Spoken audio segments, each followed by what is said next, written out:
کہ انسان احسان کا بندہ ہوتا ہے. جیسے ہی اس لڑکی نے تشکر کے انداز میں اس کو کفل کو دیکھا, یعنی شکریہ کے لب و لہجے میں اس کو دیکھا, تو کفل نے مسکرا کر کے کہا, او لڑکی, میں نے تجھے جو کچھ دیا ہے اس کے بدلے میں تجھ سے کچھ نہیں مانگتا, بس ایک چیز اتنی چاہتا ہوں کہ تھوڑی دیر کے لیے میرے گھر چل اور چل کر کے مجھ سے کچھ باتیں کر لے, پھر تو اپنے کام سے چلی جانا. آپ جانتے ہیں میری قوم کے جوانوں, انسان پر جو احسان کرتا ہے انسان اس کی بات کو نہیں کاٹتا. یہاں رک کر کے میں اپنی قوم کے جوانوں کو پیغام دینا چاہتا ہوں. اس وقت چند سالوں سے یوٹیوب پر تقریریں آ رہی ہے, میڈیا پر یہ باتیں آ رہی ہے, چینلوں پر یہ چیخا جا رہا ہے, اخبار میں یہ لکھا جا رہا ہے کہ مسلمانوں کی بیٹیاں غیروں کے ساتھ بھاگ رہی ہے, اس کے ساتھ بھاگ رہی ہے, اس کے ساتھ بھاگ رہی ہے. سب درد بھری باتیں کرتے ہیں.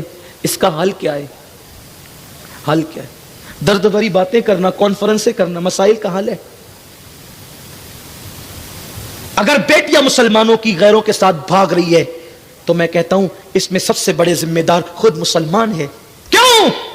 اس لیے کہ تم نے بیٹیوں کی شادیوں کو اتنا مہنگا کر دیا ہے کہ 30 35 سال بیٹیوں کی عمر ہو جاتی ہے, ان کی شادی کے انتظامات نہیں ہونے پاتے. تو پھر کیا ہوگا؟ ایک غریب باپ کو وہ کب تک محنت کرتے شادی کی تیاری کرتے دیکھے گی. میں اس کی تائید نہیں کر رہا ہوں, بھاگنے والی بیٹیوں کی میں تائید نہیں کر رہا ہوں, لیکن آپ سے پوچھتا ہوں زاہدان خشک سے, ان خشک زاہدوں سے سوال کرتا ہوں, مجھے بتاؤ تم نے اپنے معاشرے کو تو اتنا ظالم بنا دیا ہے, اب تمہارے یہاں شادیاں نہیں ہوتی بلکہ بیٹے اور بیٹیوں کا نیلام ہوتا ہے. حاجی صاحب بھی مانگ رہے ہیں کہ تیرے ہونے والے داماد کو یعنی میرے بیٹے کو یہ بائک دینی ہوگی, یہ کار دینی ہوگی, اتنے لاکھ دینے ہوں گے. بیٹے کو اس لیے پیدا کیا تھا کہ اس کے سسرال کی دہلیز میں تو بیچ دے گا. اسلام میں مانگنے کا تصور کیا ہے؟ شادیوں کے نام پہ یہ ہندوانہ رسومات, اس کو کون مٹائے گا؟ اس کو کون ختم کرے گا؟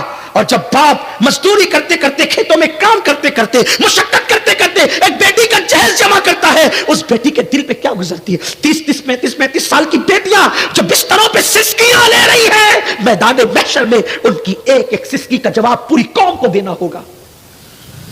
پورے معاشرے کو دقیانوسیت کی آگ میں تم نے جھونک دیا. شادیاں مہنگی کر دی, جلسے مہنگے کر دیے, محفلیں مہنگے کر دیے, سب مہنگا کر دیا تم نے. اللہ کا شکر ہے, میں آپ کی انتظامیہ کو سلام کرتا ہوں کہ یہاں پھولار کا انتظام نہیں ہے. 50 پھولار ایک ایک مقرر کو ہم پہناتے ہیں. میں پوچھتا ہوں جس قوم کی بیٹیاں 35 سال کی عمر میں بستر پہ سسک رہی ہو شادی کے لیے, اس قوم کا خطیب 50 ہار پہنے گا, وہ اللہ کو جواب کیا دے گا؟ پہننے والے کو بھی جواب دینا ہوگا, پہنانے والے کو بھی. جس قوم کا نعت خواں 1 گھنٹہ نعت خوانی کا 50,000 مانگتا ہو اور ہم اس کو دے دیتے ہیں. خطیب راتیں طے کر رہے ہیں اور ہم دے دیتے ہیں. راتیں تو نچنیوں کی طے ہوتی ہے, خطبہ کی تو طے نہیں ہوتی, عاشقان رسول کی طے نہیں ہوتی. راتیں تو نچنیوں کی طے ہوتی ہے, نعت گو شاعروں کی طے نہیں ہوتی. جب مل گیا حضور کا صدقہ مل گیا, جتنا مل گیا کافی ہے, مانگنے کی کیا ضرورت ہے؟ اور ہم 50,000 نعت خانوں پہ اڑا رہے ہیں. میں نعت خانوں کو دینے کا مخالف نہیں ہوں, اللہ نے دیا ہے تو دو, لیکن وہ جو بازو میں بستر پہ سسکیاں لے رہے اس کی شادی کا انتظام بھی تو کر. کب تک ریاکاری اور رسومات کے اندر ڈوبو گے؟ 1 لاکھ کی چادر تم ایک بزرگ کے مزار پہ چڑھا رہے ہو. اب پڑوس میں بیٹی کی شادی کا انتظام نہیں. تم کہتے ہو بیٹیاں بھاگ رہی ہے, ذمہ دار تم ہو, تم ذمہ دار ہو, اور تمہیں پوچھا جائے گا میدان محشر میں. اور یہ بات بھی میں کہتا ہوں الحمدللہ مسلم بیٹیوں کی عظمت کو سلام. اگر ہندوستان میں 50 کروڑ مسلمان آبادی ہے تو کم سے کم 12 کروڑ عورتیں ہیں. اگر 12 کروڑ میں 12 بچیاں بھی بھاگی ہیں تو ان پر اتنا بد بھونکو 1% بھی نہیں بنتا. اگر تم یہ کہو گے بھاگ رہی ہے, مستقبل میں جب تاریخ لکھی جائے گی تو بیٹیوں کی آبرو پر سوالیہ نشان کھڑا کیا جائے گا. الحمدللہ پوری دنیا کا سروے کر لو, آج بھی میری قوم کی بیٹیاں جتنی پارسا ہے, اتنی پارسا تم کسی قوم میں کوئی بیٹی نہیں دکھا سکتے. آج بھی مسلمانوں کی بیٹیوں میں پارسائی موجود ہے, لیکن صرف پروپیگنڈا کیا جا رہا ہے. وہ بیٹیاں بھاگ رہی جن کو دین کی معلومات نہیں, جن کو کلمے کی معلومات نہیں, جن کو اسلام کی معلومات نہیں. خدا کی قسم جس کو فاطمۃ الزہرا کا صبر یاد ہے وہ بیٹی زیور کی چمک پر کبھی آبرو کا سودا نہیں کر سکتی. جس کو فاطمۃ الزہرا کی بھوک کا احساس ہے وہ بیٹی کبھی کسی کے ہاتھ میں آبرو کا سودا نہیں کر سکتی. میرے نبی کی بیٹی فاطمۃ الزہرا رضی اللہ تعالیٰ عنہا کی شان یہ ہے کہ کونین کے والی, کونین کے تاجدار, مالک جنت کی بیٹی ہے. لیکن ایک دوپٹے 17 پیون لگے ہوئے. فاطمہ تو زہرا نے 17 پیون والا دوپٹہ پہنا ہے. میرے نبی چاہتے تو قیمتی سے قیمتی پہنا سکتے تھے, لیکن شاید 17 پیون والا دوپٹہ بیٹی کو اس لیے پہنایا تاکہ ہر بیٹی کی غربت پر میرے نبی تقوی اور سنت کا پردہ ڈال دیں.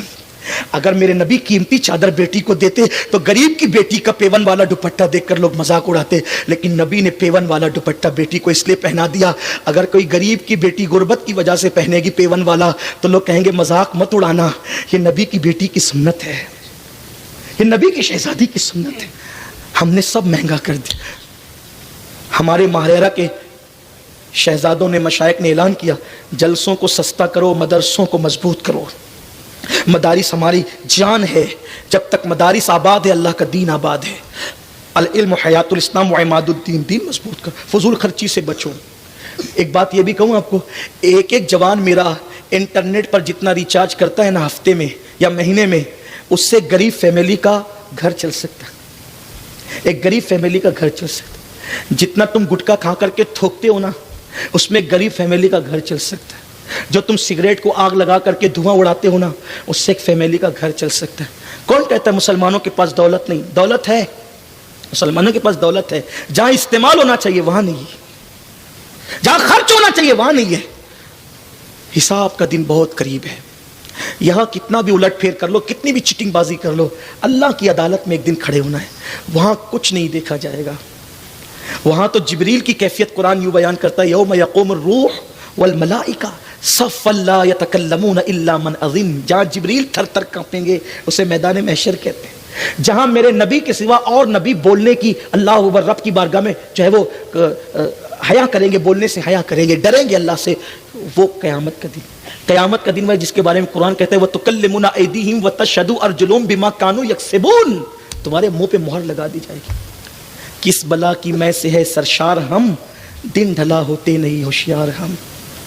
کیا ہوگا وہاں؟ کسی کی چیٹنگ بازی نہیں چلے گی, وہاں سفید کپڑوں کا تقوی نہیں چلے گا, وہاں تو دل کا تقوی چلے گا. التقوی ہاں ہونا, حضور علیہ السلام نے التقوی ہاں ہونا, تقوی یہاں ہے.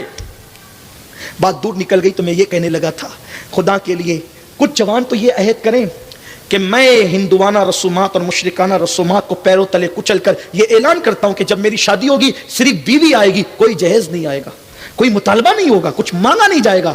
نکلو اس سے, اس گندگی سے نکلو. اور ایک بات آپ سے کہوں, بندہ دے گا تو اپنی طاقت کے مطابق دے گا, اللہ دے گا تو اپنی شان کے مطابق دے گا. ارے کسی غریب کا دل خوش کر, صرف اس کے گھر سے اکیلی لڑکی لا تاکہ اس کے دل سے دعا نکلے. اللہ کی عزت کی قسم, مانگی ہوئی رقم کو زوال آ سکتا ہے, دعا سے ملی ہوئی دولت کو کبھی زوال نہیں آ سکتا. آؤ بازو سے کماؤ, ترقی کرو, کیوں اس دقیانوسیت میں پڑے ہوئے ہو؟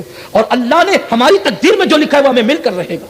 اس لیے اللہ کے لیے ان رسومات کا خاتمہ کرو. بیٹیوں کو بھاگنے سے بچانا ہے, شادیاں سستی کرو, جلدی کرو, آسان کرو. تو کہنے لگا تھا کہ کفل نے اس لڑکی کے دامن میں جب پیسے ڈالے تو اس لڑکی سے کہا کہ میرے ساتھ چلو, میرے گھر چل کر کچھ باتیں کرو. وہ لڑکی بہت احسان تلے دب چکی تھی. اس نے کہا ٹھیک ہے. جیسے ہی کفل اپنے گھر کے اندر گیا, گھر کے اندر داخل ہوا, اس نے ساری کھڑکیاں بند کر دی, دروازے بند کر دیے, سب بند کر دیا اس نے. اور اس کے بعد اس لڑکی کے ساتھ بیٹھ گیا اور بیٹھ کر کے اس کی طرف کھسکنے لگا اور کھسک کر کے باتیں کرنے لگا. جیسے اس نے اس لڑکی پہ کی آبرو پہ ہاتھ ڈالنا چاہا, لڑکی اٹھ کر کھڑی ہو گئی. کچھ کہہ تو سکتی نہیں تھی کیونکہ پیسوں کے ہاتھوں مجبور تھی, احسان کے ہاتھوں مجبور تھی. لڑکی کھڑی ہو گئی اور کپ کپی تاری ہو گئی, تھر تھر کانپنے لگا اس کا جسم. کفل نے کہا اے لڑکی, محلے کے کسی انسان نے تیری مدد نہیں کی, تو کس سے ڈر رہی ہے؟ کون آئے گا؟ اور اگر کوئی آ بھی سکتا تھا, میں نے تو ساری کھڑکیاں بند کر دی, دروازے بند کر دیے, تو کس سے ڈر رہی ہے؟ تو کس سے خوف کر رہی ہے؟ لڑکی نے جواب دیا کفل, مجھے پتا ہے تیری راتیں کیسی ہے, تیرے دن کیسے, مجھے معلوم ہے.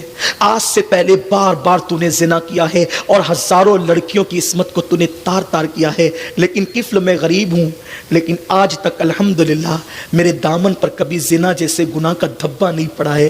کفل, میں نے کبھی زنا نہیں کیا ہے. میں کسی انسان سے نہیں ڈر رہی ہوں, بلکہ میں سوچ رہی ہوں اس وقت تو اللہ تجھے بھی دیکھ رہا ہے اور مجھے بھی دیکھ رہا ہے. اگر میں نے تیرے ساتھ زنا کر لیا ان پیسوں کی وجہ سے, تو میں سوچتی ہوں کہ جب قیامت کے دن اللہ مجھ سے اور تجھ سے پوچھے گا کہ تو نے زنا کیوں کیا تھا؟ تو میں اپنے منہ میں وہ طاقت کہاں سے لاؤں گی، اپنے منہ میں وہ قوت کہاں سے لاؤں گی کہ میں نے کفل کے ساتھ زنا کیا تھا، میں اللہ کو کیسے کہہ سکوں گی؟ کفل اسی وجہ سے میں تھر تھر کانپ رہی ہوں، اللہ تجھے بھی دیکھ رہا ہے، مجھے بھی دیکھ رہا ہے، میں کیسے اقرار کروں گی، میں اقرار جرم کیسے کروں گی؟ کفل میرا اللہ مجھے دیکھ رہا ہے۔ کہتے ہیں دل سے جو بات نکلتی ہے اثر رکھتی ہے، پر نہیں طاقت پرواز مگر رکھتی ہے۔ اس لڑکی کے دل سے بات نکلی اور دل کے اندر اتر گئی۔ کفل نے کہا اے لڑکی، اگر اللہ دیکھ رہا ہے تجھے اور مجھے تو سن سن، یہ پیسے تیرے ہیں، پیسے لے کر کے چلی جا، اور سن جب اللہ دیکھ ہی رہا ہے تو پھر میں تیرے ساتھ زنا نہیں کرتا، اور کسی کے ساتھ کیا کروں کہ جب اللہ دیکھ رہا ہے۔ کہتے ہیں روایت میں آتا ہے،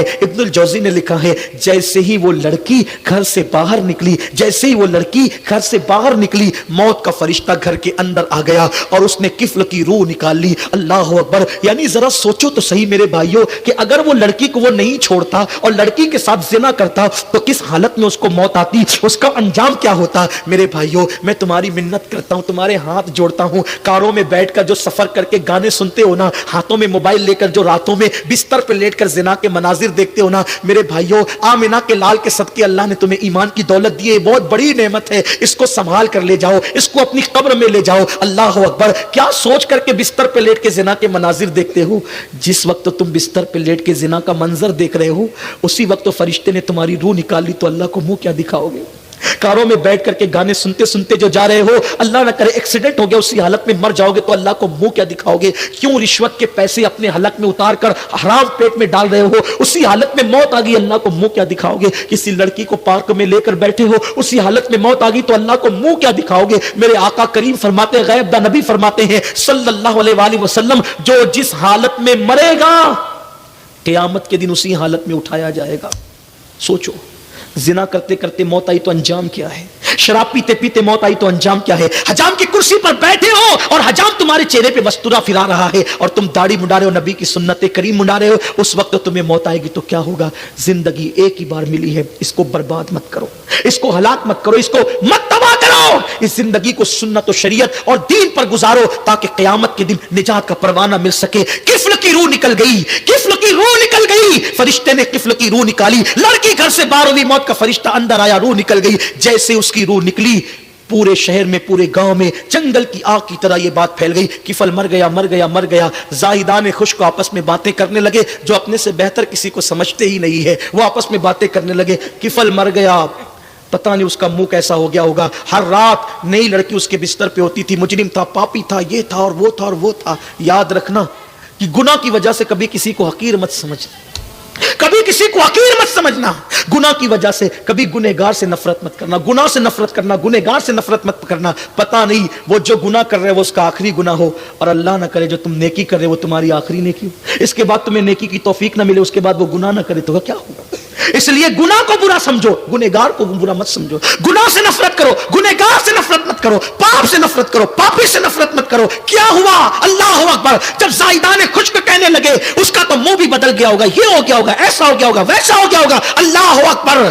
تو کسی نے کہا ارے کچھ بھی تھا لیکن مسلمان تھا، چلو اس کا حق ہے کہ ہم اس کے جنازے میں شرکت کریں۔ پھر کیا تھا؟ جب لوگ اس کے گھر گئے اور اس کے گھر گئے تو کیا دیکھا؟ نور کے قلم سے اس کی چوکھٹ پہ لکھا ہوا تھا ان اللہ تعالی قد غفر للکفل، یعنی اللہ اکبر، کفل نے اللہ کے خوف سے ایک گناہ کو چھوڑ دیا تو اس کے گھر پہ لکھا تھا اللہ نے اس کی مغفرت فرما دی اور اس کی زندگی کے سارے گناہوں کو معاف فرما دیا۔